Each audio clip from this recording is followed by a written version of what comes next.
অবশেষে তল্লাশি শেষ। প্রায় ৩২ ঘন্টা পর বিধায়কের বাড়ি থেকে বেরোলেন আয়কর দপ্তরের আধিকারিকরা। বৃহস্পতিবার বেলা বাড়তেই বিধায়কের অফিসের সামনে কেন্দ্রীয় বাহিনীর তৎপরতা বেড়ে যাওয়ায় উৎকণ্ঠা বাড়ছিল কর্মীদের মধ্যে। ২৮ ঘন্টা অনতিক্রান্ত হলেও জেরা চলছিল। বিধায়কের অফিস ও বাণিজ্যিক প্রতিষ্ঠান ঘিরে ফেলেছিল কেন্দ্রীয় বাহিনী। এদিকে আয়কর দপ্তরের আধিকারিকেরা বিধায়ককে জেরা করে কিছুই পায়নি। বেলা ১১টার মধ্যে তিনি ছাড়া পাবেন এমন সংবাদে সকাল থেকে কর্মীদের মধ্যে যথেষ্ট উদ্দীপনা লক্ষ্য করা যায়। বৃহস্পতিবার ভোর ৪টে নাগাদ বিধায়ক দাবি করেছিলেন কোনো দুর্নীতি তিনি করেননি, কোনো কিছুই পায়নি, সহযোগিতা করেছেন তিনি।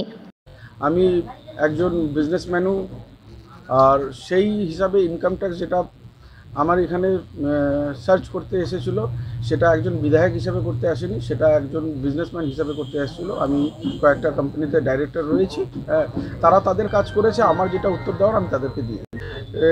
ওরা আমার অ্যাসোসিয়েট যারা আমার স্টাফ আছে তারা জানে যে কৃষ্ণ কল্যাণীর মেরুদণ্ড সোজা আছে, আর কৃষ্ণ কল্যাণী কোনোদিন কোনো দুর্নীতির কাজ করে না।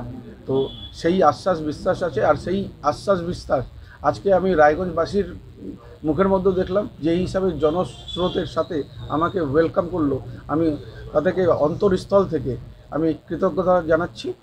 আর আশা করব যে হিসাবে আজকের দিনে ওনারা আমার সাথে আছে, আগামী দিনেও ওনাদের ভালোবাসা আশীর্বাদ আমার সাথে। শুনেন, যারা সুর চড়াতে গেছে, যেটা মানে আমার সাদা জামায় কালি লাগাতে গেছে, তাদের মুখে কালি লেগে গেছে। না, এখন ইনকাম ট্যাক্স এসেছে আর তারা তাদের ভাবেন সার্চ করেছে। তো আজকে তারা তাদের সার্চ করেছে, কিছু ডকুমেন্টস নিয়ে গেছে, এটা ওরা ওদের হিসাবে ইনকোয়ারি করবে, আমরা আমাদের হিসাবে জবাব দিব।